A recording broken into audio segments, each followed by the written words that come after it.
The invitation, or rather, the legal summons, had arrived on my workbench like an errant moth to a meticulously arranged specimen. A distant relative, a great-aunt I'd never met, had passed, leaving me a manor house. My life, until that point, had been a quiet, ordered affair of delicate restorations, of coaxing beauty back from the ravages of time and neglect. I cherished the scent of aged wood, the whisper of old paper, the patient work of bringing a faded memory back into focus. My hands, usually stained with shellac and beeswax, were my livelihood and my quiet joy. The idea of inheriting a decaying estate, however, was less a legacy and more a monumental disruption. Still, the sheer scale of the undertaking appealed to a part of me that thrived on challenge, on the promise of transforming ruin. So, I packed my tools, a precise selection of brushes, solvents, and measuring tapes, along with a surprisingly sparse collection of personal effects. My world was small, contained within the walls of my workshop and the occasional hushed auction house. Solitude was not a burden, it was a condition of my craft. The drive was long, stretching into the kind of twilight that painted the sky in bruised purples and grays. The paved road gave way to gravel, then to a barely maintained track that snaked through a dense, primeval forest. Trees, ancient and gnarled, clawed at the fading light, their branches forming a skeletal canopy. The air grew heavy, damp with the scent of pine needles and decaying leaves, but also something else, a musty, mineral tang that felt older than the forest itself. My small sedan, usually so capable, felt suddenly fragile, dwarfed by the looming wilderness. Then, through a break in the trees, it appeared. Not grand, not imposing in a stately way, but simply there. A hulking silhouette against the bruised sky, an irregular mass of crumbling stone and dark, gaping windows. It wasn't a house, it was a wound in the landscape. The iron gates, rusted to a deep, blood orange, hung askew, one half ripped from its hinges, lying prone in a tangle of overgrown weeds. A drive, once perhaps graveled, was now a choked path of moss and cracked flagstones. The manor loomed, a silent, watchful presence. Its slate roof was pocked with missing tiles, like scales flaked from an ancient beast. Ivy, thick as my arm, wrestled with the stone walls, tearing at mortar, its tendrils probing cracks like invasive veins. The heavy oak front door was warped and swollen, but unlocked. My flashlight beam cut through the gloom, revealing a grand entrance hall draped in cobwebs, the once ornate wallpaper peeling in curling strips. It was a mausoleum, not a home. My professional eye immediately began to assess the damage, water stains blossoming across ceilings, dry rot gnawing at exposed timbers, the pervasive dust a thick shroud over everything. This wasn't just neglect, it felt like a deliberate abandonment, a turning away from something unpleasant. I spent the next few hours methodically exploring the ground floor, each room a testament to entropy. The dining room table was set with ghostly place settings, thick with dust. In the library, shelves sagged under the weight of forgotten tomes, their leather bindings cracked and brittle. The house felt vast, labyrinthine, and utterly empty, yet never truly silent. My internal compass, honed by years of navigating forgotten attics and damp cellars, led me inevitably downwards. The basement stairs were steep and treacherous, the wood groaning beneath my weight. At the bottom, a single, bare bulb dangled from the ceiling, its weak glow doing little to dispel the gloom. And then I found it, the laundry room with humming machines. Most were silent, caked in grime, their dials frozen in place. But one, a massive, squat dryer nestled in the far corner, was emitting a low, persistent thrum. A quiet vibration that I could feel more than hear, a deep resonance that seemed to emanate from the very floor beneath my feet. My curiosity, a professional instinct to understand the mechanics of things, overcame any nascent unease. I approached the humming machine, its surface cool despite the internal activity. There was no light on, no indication it was plugged in, yet the vibration continued, a steady pulse. I ran my hand over the cool metal, a faint tremor passing into my fingertips. Then, with a slow creak, I pulled open the heavy, circular door. The drum was empty, but as I swept the light around, it caught on something pressed flat against the far wall of the interior. It wasn't a piece of lint or a forgotten sock. It was a carving, shallow but distinct, etched directly into the metal. A series of interconnected lines and angles, forming a symbol I didn't recognize, archaic and unsettling. It wasn't decorative. It felt purposeful. My breath hitched. The humming of the machine, which had seemed merely odd moments ago, now felt deliberate, as if the entire house were holding its breath, waiting for me to understand. Felt ancient, burdened by forgotten time. Its stone walls wept dark streaks, its windows, countless dead eyes, stared out from under heavy brows of crumbling eaves. The air, even outside, was thick with the scent of damp earth, decaying leaves, and something else, something metallic and faintly sweet, like old blood, or perhaps just very old, forgotten iron. The silence pulsed, a living thing. I pushed open the massive oak front door. It groaned, a mournful, drawn-out sound that echoed through the cavernous entrance hall. Dust motes danced in these beams, a swirling galaxy of neglect. The house merely absorbed my words, leaving only the profound, unsettling quiet. This wasn't just neglect, it was an active abandonment. It felt less like a house and more like a vast, petrified organism. My meticulous nature, which usually found comfort in the potential of restoration, felt a flicker of unease. This wasn't going to be just about sandpaper and varnish. This was going to be about facing down an entity of decay itself. The first few days were a blur of practicalities. I cleared a space in one of the ground floor rooms, a former scullery, to serve as my temporary workshop. It was crude, but functional. I hauled in my tool chests, my portable workbench, and, crucially, my power tools.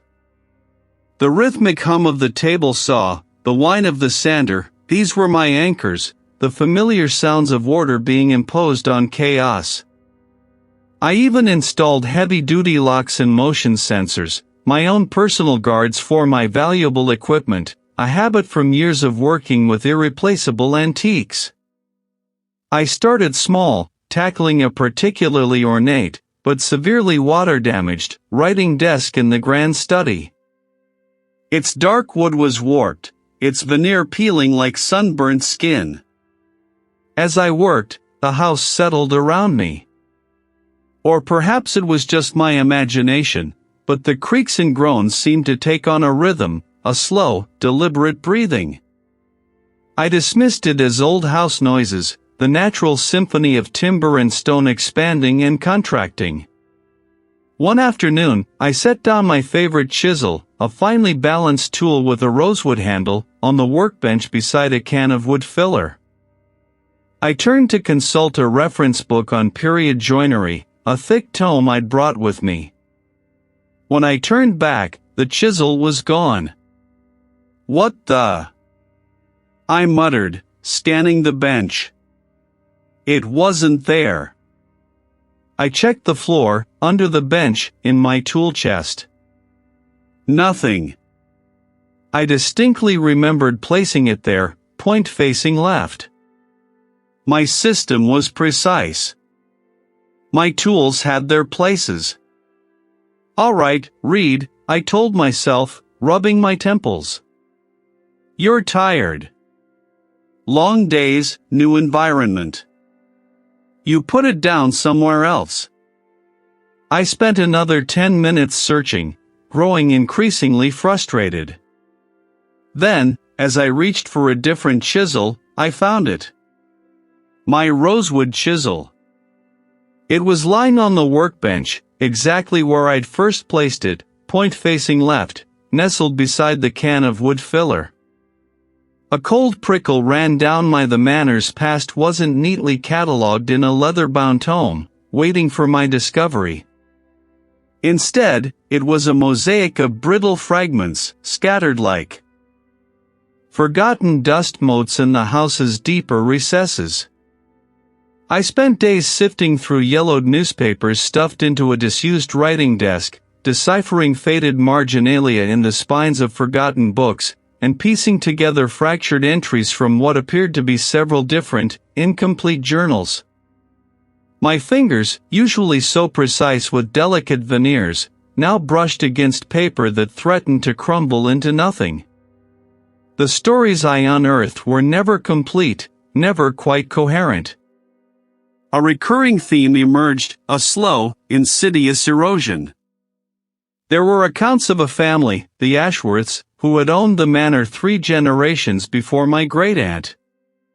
One journal, penned in a spider-thin script, spoke of the pallid touch and the long sleep.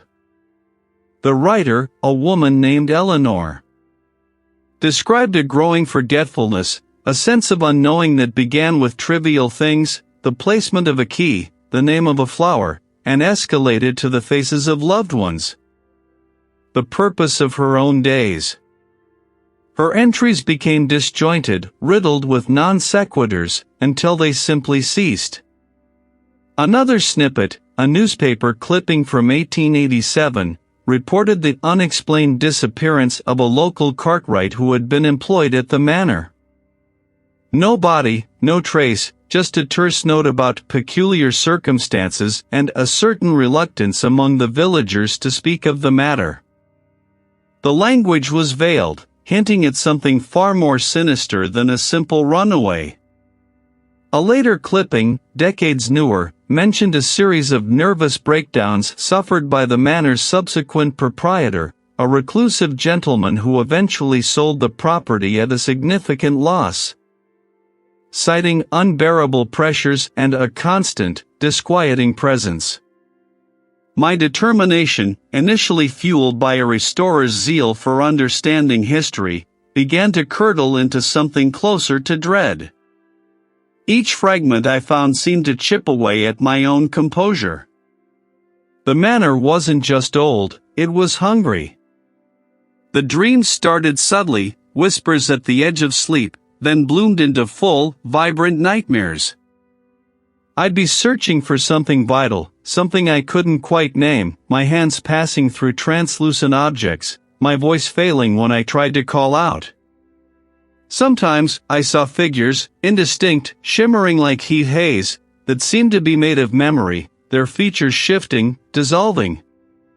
One morning, after a particularly vivid dream where my own reflection had looked back at me with unfamiliar eyes, I found myself standing in the kitchen, a mug of tea steaming on the counter. I couldn't recall having made it. The kettle was cool, the tea bag wrapper neatly tucked into the bin, yet the act itself was a blank. It was a small thing, easily dismissed as fatigue, but it pricked at me. As the days blurred, the line between waking and dreaming began to fray. I'd hear a faint, drawn-out sigh from an empty hallway, or the soft scrape of something against the floorboards above, even when I knew I was alone. The memory gaps grew more frequent, more alarming. I'd set a tool down, turn for a moment, and then spend 20 minutes searching for it, only to find it exactly where I'd left it, a complete blank in my recollection of placing it. Once, I started a conversation with myself, outlining the next steps for stripping a piece of furniture, and halfway through, I paused, realizing I couldn't remember what I'd been talking about, or even why I was standing there. My own thoughts felt like a shifting, unreliable landscape. One afternoon, I made my way to the laundry room with humming machines. The rhythmic drone of the ancient washing machine and dryer, a reassuring, mechanical thrum, was one of the few constant sounds in the house that wasn't unnerving. I was gathering a pile of dust sheets and work clothes, hoping the mundane task would ground me. The air was warm, thick with the scent of detergent and damp fabric. As I bent to pull a basket from beneath the counter, a flash of movement caught my eye. It was my reflection in the polished metal of the dryer door. But it wasn't quite right. For a fraction of a second, my face was elongated, distorted, my eyes sunken and vacant, like a mask of exhaustion stretched over an alien skull.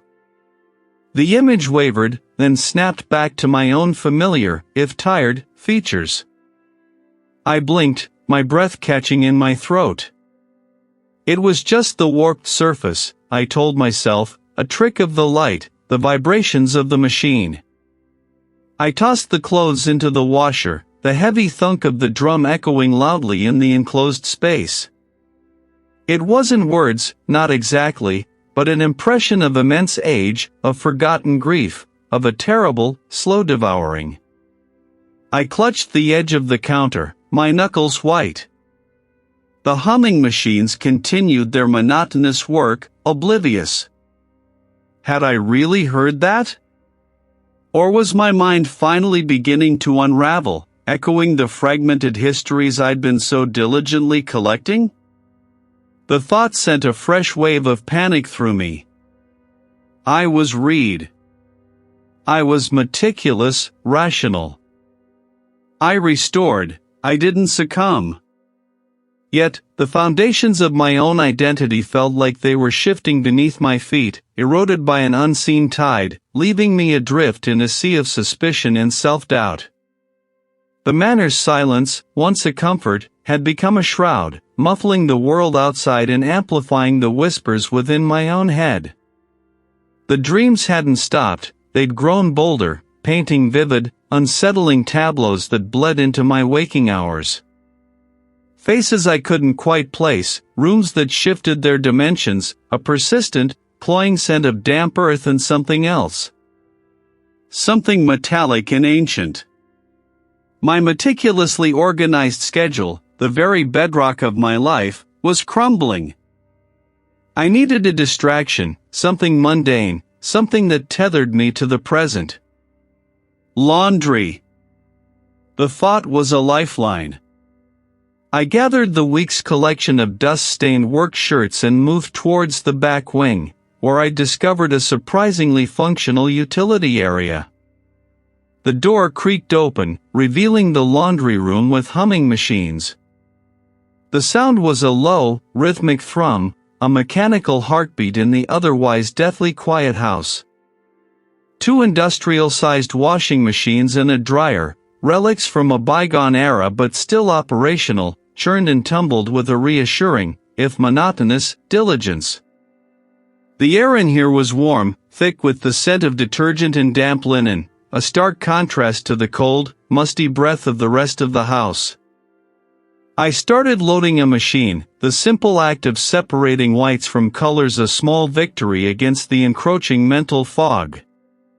As the water began to slosh and the agitator groaned to life, a faint, almost imperceptible shift caught my attention. It was like the room itself had exhaled. The humming of the machine seemed to deepen, vibrating not just through the floor, but through my bones. I paused, my hand resting on the machine's cold metal lid. Nothing. Just the wash cycle. My imagination, I told myself, was simply overactive. I leaned against the wall, waiting for the cycle to finish, my gaze idly sweeping over the room. There was a stack of yellowed linens on a high shelf, forgotten for decades. A rusted iron, an antique, sat on a small wooden table. And then, I saw it. Or thought I did. Reflected in the glass of the washing machine door, amongst the swirling suds and tumbling fabric, was a fleeting, distorted image. Not my reflection, not entirely. It was a figure, tall and impossibly gaunt, its features blurred as if viewed through rippling water, yet undeniably present. I spun around, my heart leaping into my throat. The room was empty. Just me. Just the machines. My breath hitched. I pressed my palms against my eyes, hard, then opened them again. The reflection in the machine was now only my own, pale and startled. Had I imagined it? The manor was playing tricks, I knew that. It had been doing so for weeks. But this felt different, more direct, more personal. A low, guttural murmur seemed to emanate from the washing machine itself, a sound that vibrated against my teeth. It wasn't the mechanical groan of the motor. It was a voice, or something approximating one, deep and resonant, yet utterly devoid of human inflection. It spoke a single word, or what I perceived as a word, though it was stretched and warped, like a recording played too slow a reed. My name. My own name, twisted into an alien sound. A wave of nausea washed over me. I stumbled back, bumping into the dryer. The humming of the machines intensified, becoming a deafening roar that filled my head, drowning out all other thought. The room began to swim. The question, insidious and ancient, burrowed into my mind. I gripped the dryer's handle, knuckles white, trying to ground myself. Simple facts. Anchor points. Distant. Like memories belonging to someone else. My parents' faces, usually so clear, were smudged, their names just beyond my grasp. My old workshop, the place where I had spent decades, was a blur of indistinct shapes and faded colors. What do you remember? It wasn't a question, it was a statement, an assertion of its power. It was telling me that I didn't remember. It was stripping me bare. A memory flashed, vivid and sudden. I was a child, standing in this very laundry room, watching my mother load the washing machine. She turned, her face smiling, then she reached out a hand to me. His voice, warm and loving, said, "Reed, darling, don't forget to help me with the folding." The memory was so real, so potent, that I almost wept with relief. This was my memory. This was my life.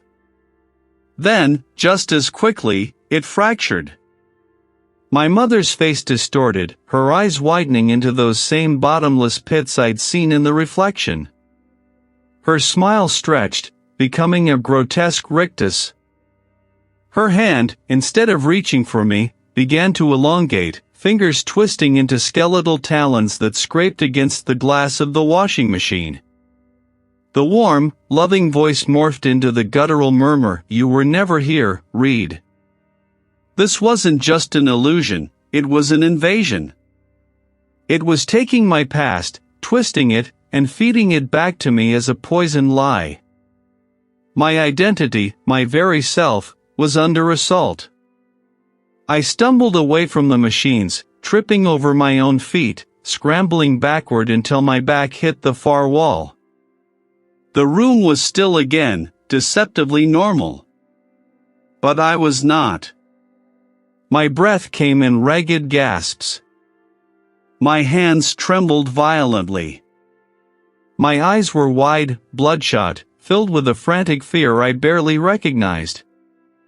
Was that truly me? The man staring back seemed a stranger, his face etched with a confusion that felt too deep, too fundamental. The manor wasn't just hungry for history, it was devouring me. Piece by piece. and I had no idea how to fight back against an enemy that lived inside my own head. The lines blurred, thick and impenetrable. Who was I? And if I couldn't trust my own memories, what was left? Scrambling backward until the cold, vibrating metal of one of the washing machines pressed against my spine. The relentless hum in the laundry room with humming machines was a physical tremor, rattling my teeth, and it felt like the very air was charged with a malevolent current. My breath hitched, tasting metallic. This wasn't just about restoring old furniture or patching crumbling plaster. This was a siege. My mind, my very identity, was the battleground, and I was losing. Panic, raw and unadulterated, flared through me, sharpening every sense. I had to get out. Not just out of this room, but out of this house. This decaying monument to forgotten horrors. I pushed off the machine, the vibrations lingering in my fingertips, and stumbled towards the narrow doorway. My legs felt heavy, as if moving through water, but the urgency propelled me. Each step was a deliberate act of defiance against the suffocating presence that seemed to swell with every beat of my frantic heart. The hallway outside the laundry room felt different. Longer. Dimmer. The familiar scent of damp earth and old wood was now laced with something acrid, like burnt sugar. I couldn't place it, but it prickled the back of my throat. My eyes darted from shadow to shadow, convinced I saw movement at the periphery, a flicker of something too quick to be real. I tightened my fists, digging my nails into my palms, trying to ground myself in physical sensation. My destination was clear, the front door. It was the only way out, the only connection to the world I knew. I navigated the labyrinthine corridors, relying on instinct more than memory. Had that archway always been there? They was the portrait of the stern-faced matron usually angled quite so acutely? My mind was a sieve, leaking details, but the core objective remained, escape. It looked more like a barrier than an egress. My hand trembled as I reached for the heavy brass knob. I twisted. Nothing. It wouldn't turn. I tried again, gritting my teeth, putting my full weight into it. The knob remained stubbornly still, refusing to yield. I could feel the intricate mechanism inside, frozen, locked tight. I rattled it, then pounded on the thick wood, the sound swallowed by the cavernous hall, making no more impression than a child's drumming. Frustration, hot and bitter, surged through me. My gaze flew to the tall, narrow windows flanking the door. They were original, leaded glass, thick and ancient, set deep into the stone. Perhaps they were just stuck? I lunged towards the nearest one, pushing against the heavy sash. It was sealed. Not just painted shut, but as if the glass itself had fused with the stone frame. It was a solid, impenetrable wall. A terrible realization began to dawn on me. This wasn't just an old house with faulty mechanisms. This was deliberate. My phone. My phone. Where was it? I patted my pockets frantically. Empty. In the kitchen, probably, charging. Or maybe the library, where I'd been researching the manor's history before. Before everything started to unravel. The thought sparked another flicker of unease. How long had it been since I'd used it? Since I'd last spoken to anyone? Days? Weeks? The timeline was blurring, a smeared watercolor of events. I stumbled towards the kitchen, a desperate hope blooming in my chest. If I could just call for help, explain what was happening, someone would understand. Someone would come. My charger was plugged into the wall, its tiny LED glowing, but the cable lay coiled uselessly. My memory was playing tricks on me, or was it? Was I playing tricks on myself? Bookshelves lined the walls, filled with dusty tomes. My research notes were still spread across the large mahogany desk, but my phone wasn't there either. Had I left it in my car? No, I'd brought it in. I always brought it in. My gaze fell upon the ancient, clunky rotary phone on a small side table. It was a relic, more for show than use, but it had a dial tone. I'd tested it when I first arrived, just for the novelty. Surely, that would still work? I snatched up the heavy handset. It hummed with a low, consistent static, but there was no dial tone. Just that persistent hum, like the machines in the laundry room, a constant, low-frequency presence. I pressed the receiver to my ear, listening intently, desperate for any sign of life. It was a jumble of sounds, like 1,000 muted voices speaking at once, layered over each other, creating a discordant symphony of forgotten words. It was the house. Breathing. I slammed the receiver back onto its cradle, my hand shaking. The house wasn't just old, it was alive. And it was actively preventing me from leaving. It wasn't just erasing my memories, it was sealing me in, cutting off every avenue of escape, every connection to the outside world. I was trapped. Utterly and completely alone. My breath hitched, ragged and shallow, as the cold, vibrating metal of one of the washing machines pressed against my spine. My eyes, wide and unfocused, darted around the confined space, seeking some anchor in the swirling chaos of my thoughts. The smell of stale water, mildew, and an indescribable metallic tang filled my nostrils, intensifying the nausea that churned in my gut. The hum wasn't just a sound, it was a presence, a physical weight pushing against my eardrums, vibrating through the bones of my skull. Then, a new sensation, colder and more invasive than the tremor, began to seep into my mind. It wasn't a voice, not exactly, but a cascade of images, impressions, and fragmented emotions that felt utterly alien, yet disturbingly familiar. It started with a flash, a crude, almost primeval carving etched into rough stone, twisting symbols I didn't recognize, symbols that predated any architecture I'd ever studied. Then, a rapid succession of faces, flickering like old lantern slides. Not faces I knew, but faces contorted in confusion, then despair, then finally, blankness. This wasn't a simple haunting. This wasn't some trapped spirit. The realization hit me with the force of a physical blow, knocking the wind from my lungs. The entity wasn't a ghost, it was a parasite. An ancient, insidious thing that had rooted itself deep within the manor's foundations, perhaps even predating the structure itself, lurking dormant until some unwitting catalyst, some restorer like me, came along to stir its hunger. The images accelerated, showing me glimpses of the manor's past. Not as I'd known it from dusty deeds and ledgers, but as a living, breathing organism, constantly feeding. I saw a series of inhabitants, stretching back centuries, each one starting vibrant and full of life, then slowly, subtly, unraveling.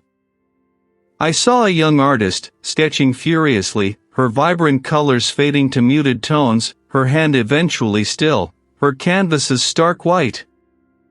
A matriarch, surrounded by family, her memories of their faces dissolving until they were strangers.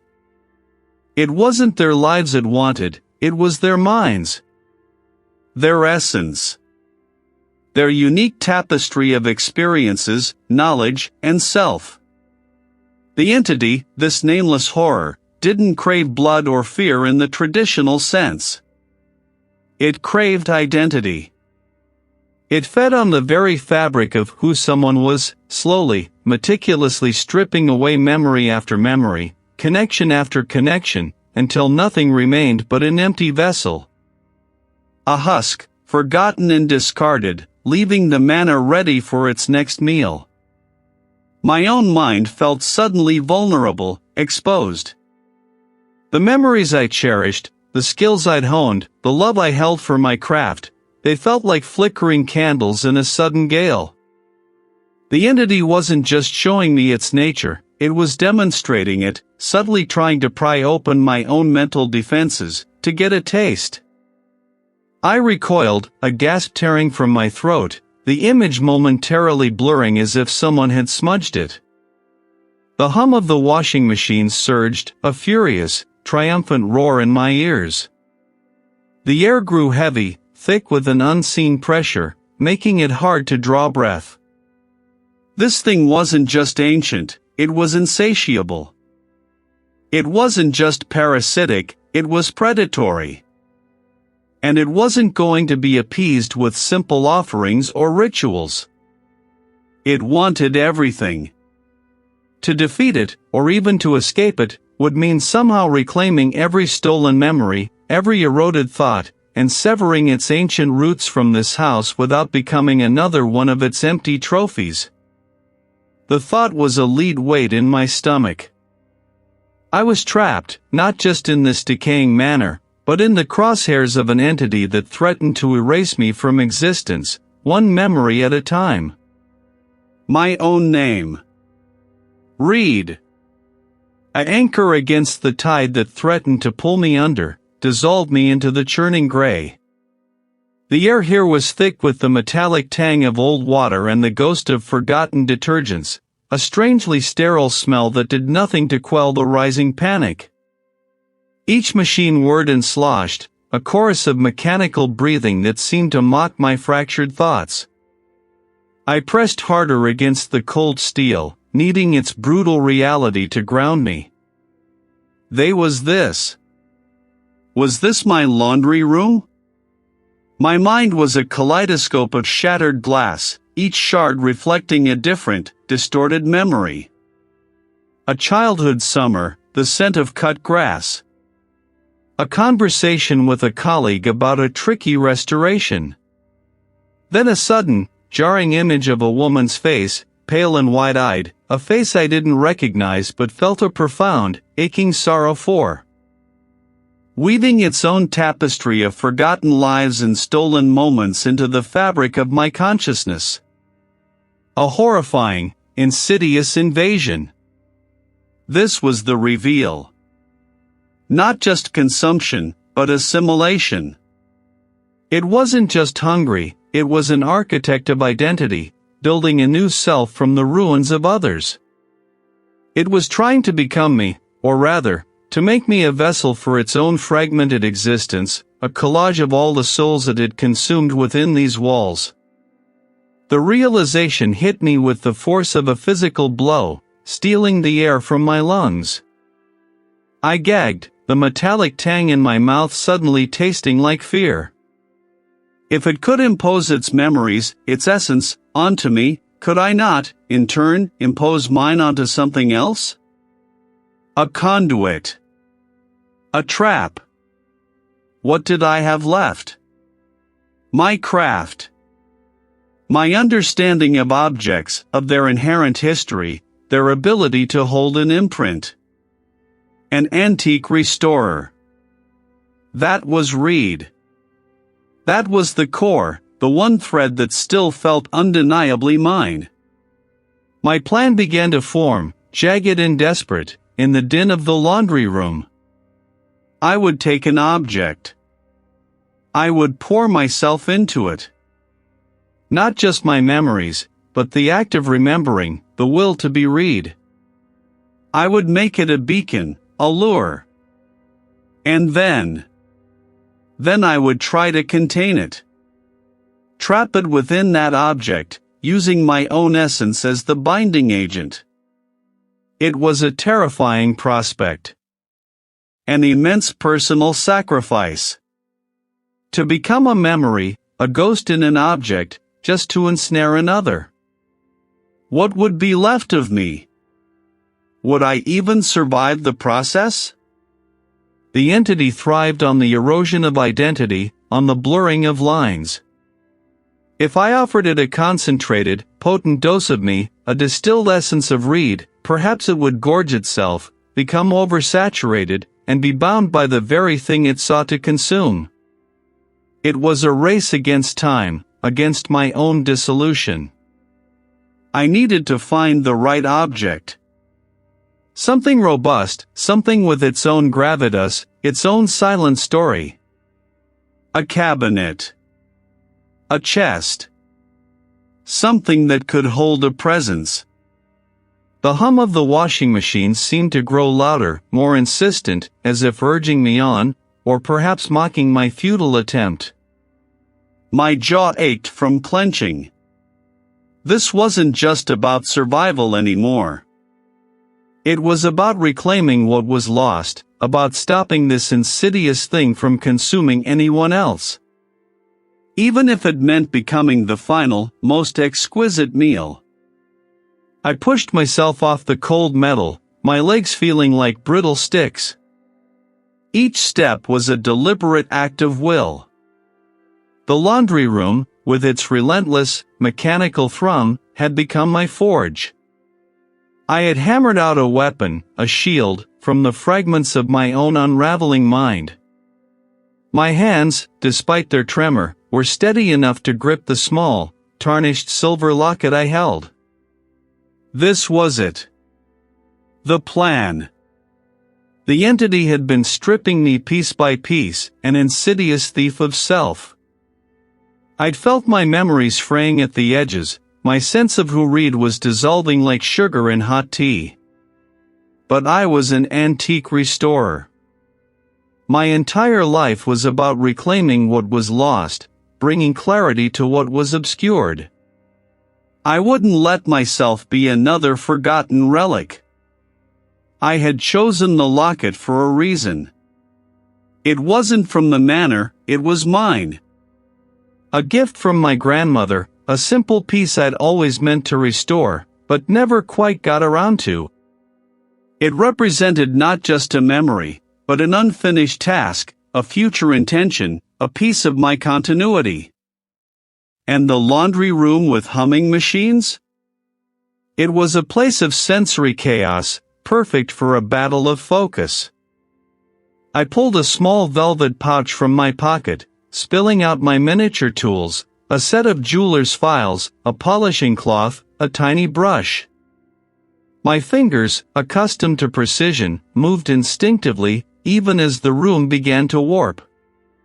The fluorescent lights above flickered, casting long, dancing shadows that stretched and shrank with impossible speed. You are a shadow, a whisper in the echoing halls. A fragment. I ignored it, focusing on the locket. I picked up the finest file, began to scrape away the grime. The scraping sound, tiny and insignificant, was a defiant spark against the roar of the machines. Suddenly, a wave of sensation hit me.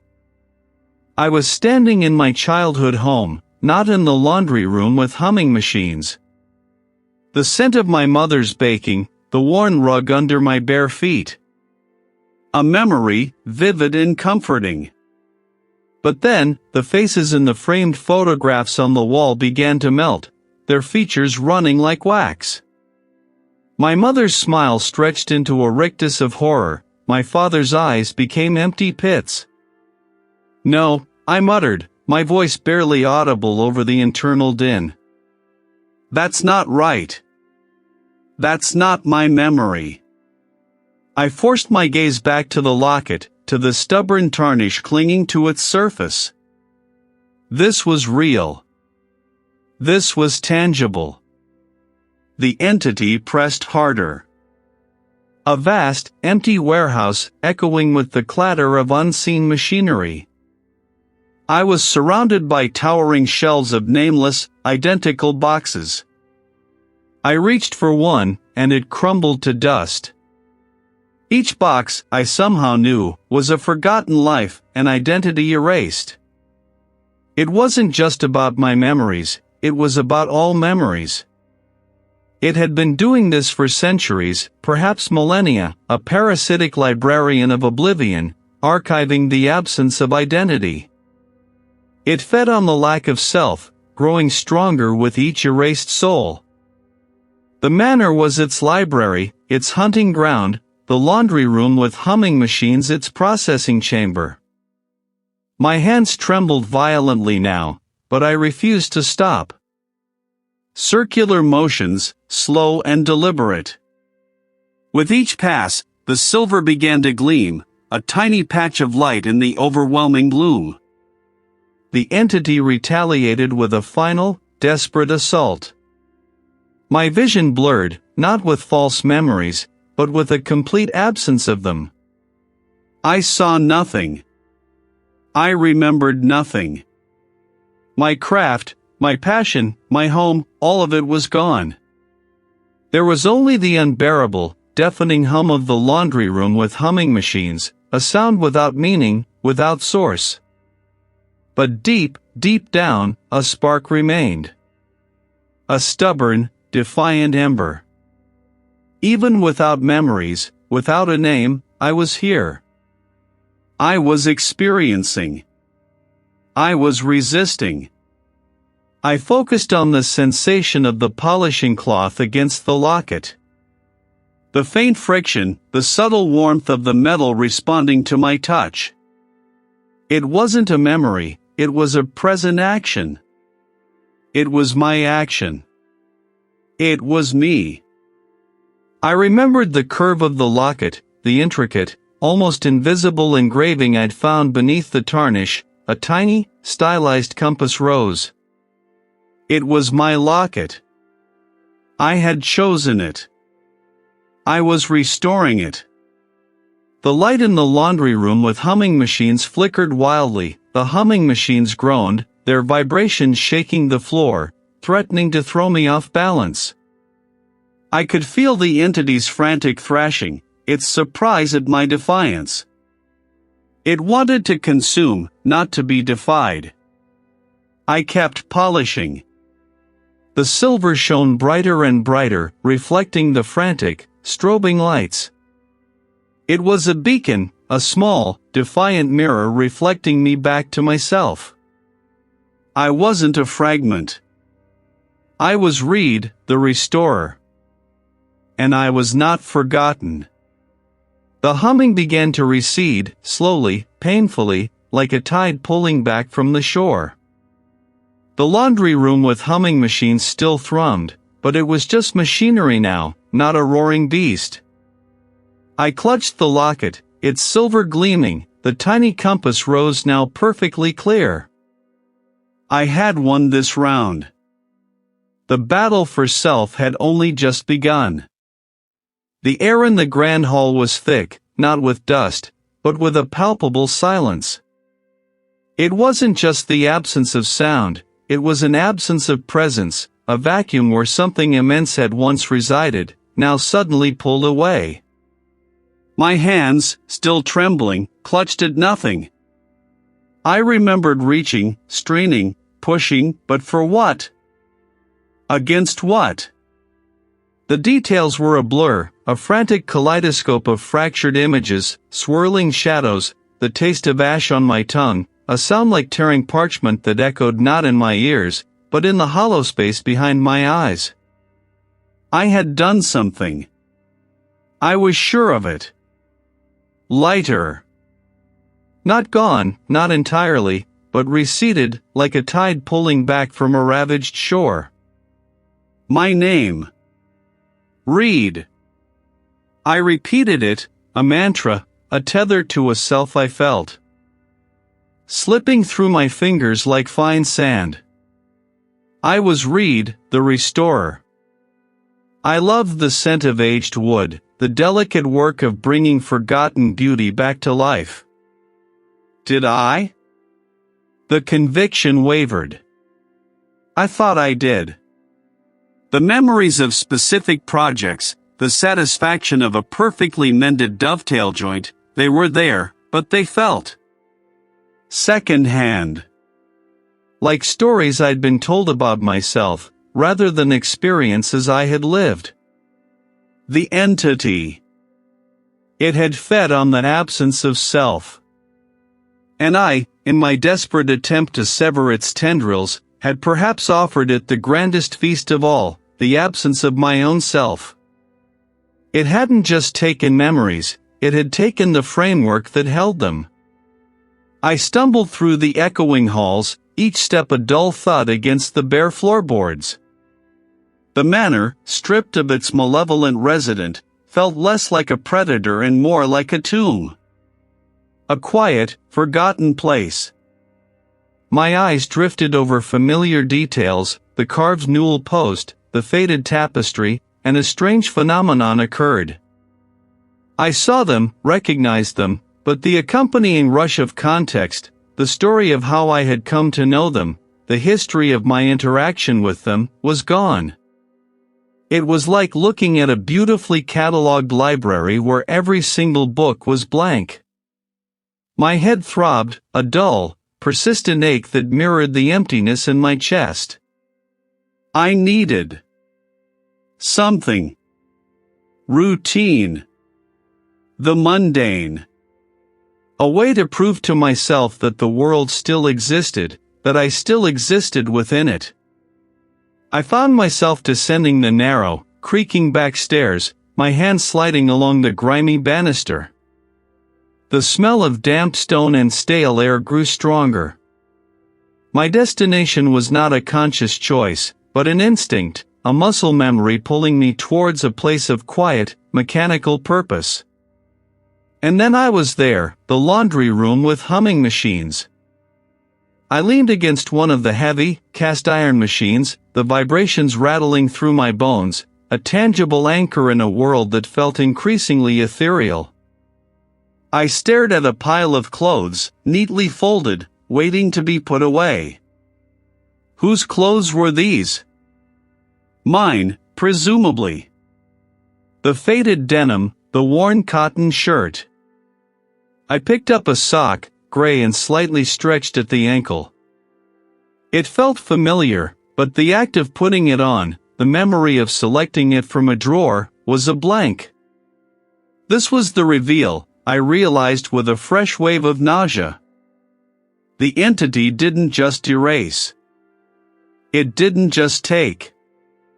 It was a master craftsman of absence. It didn't destroy the tapestry of memory, it meticulously unwove threads, leaving the space so perfectly empty that you didn't even realize something was missing until you tried to reach for it. You felt the ghost of the thread, the phantom sensation of its presence, but when you looked, there was only air. It created a memory of not having a memory, an echo of a past that never quite coalesced into an image or a feeling. Nothing. Just a vague sense of warmth, a shapeless comfort. Were they alive? Dead?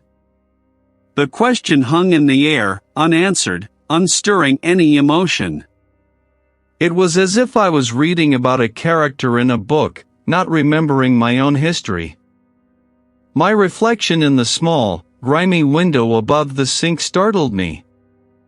My face was pale, gaunt. I recognized the features, yes, the shape of the nose, the line of the jaw. He was Reed, I knew that intellectually, but the connection, the deeply ingrained sense of being him, was frayed, almost severed. The humming machines continued their relentless work, a monotonous lullaby of forgotten time. Each rotation, each cycle, seemed to grind away another minuscule fragment of what remained. I had one, yes. The manor was quiet.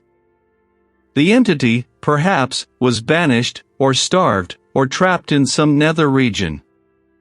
It had taken the very essence of Reed. I was a restorer who had, in saving the antique, utterly destroyed himself in the process. I was a ghost in my own skull, haunted not by memories, but by their perfect, terrifying absence. And the worst part? I couldn't even remember what I was supposed to be missing. Just the dull, aching certainty that something vital had been meticulously, flawlessly removed. The hum of the machines was the soundtrack to my undoing. But the eyes. The eyes were filled with an ancient weariness, a profound sorrow that didn't belong to me. I was a patchwork of forgotten lives, a vessel for 1,000 stolen memories, with less and less of Reed remaining. The line between reality and the entity's twisted delusion had not just blurred, it had dissolved entirely. A sudden, desperate surge of self-preservation clawed its way through the fog in my mind. I had to get out. The manor was a tomb, and it was burying me alive. I scrambled to my feet, my legs shaking. The workshop, once my sanctuary, now felt like a cage. The power tools, usually comforting in their silent readiness, seemed to hum with a low, malevolent energy, like predatory beasts. The guards, the motion sensors and cameras, blinked with a relentless, inescapable vigilance, their red eyes tracking my every move. "I need to go," I whispered, the words tasting like ashes. My voice sounded thin, reedy. I lunged for the workshop door, fumbling with the heavy deadbolt. My fingers, once so nimble, were clumsy, numb. The lock clicked open. I threw the door wide, revealing the shadowy hallway beyond. But the hallway was wrong. It wasn't the hallway I remembered. It stretched endlessly, disappearing into an impossible distance, the walls shifting and wavering as if made of smoke. The air was thick with the metallic sweet scent I now recognized as decay, the scent of forgotten lives. I tried to run, but my legs felt heavy, as if dragging through thick mud. Each step was an immense effort. I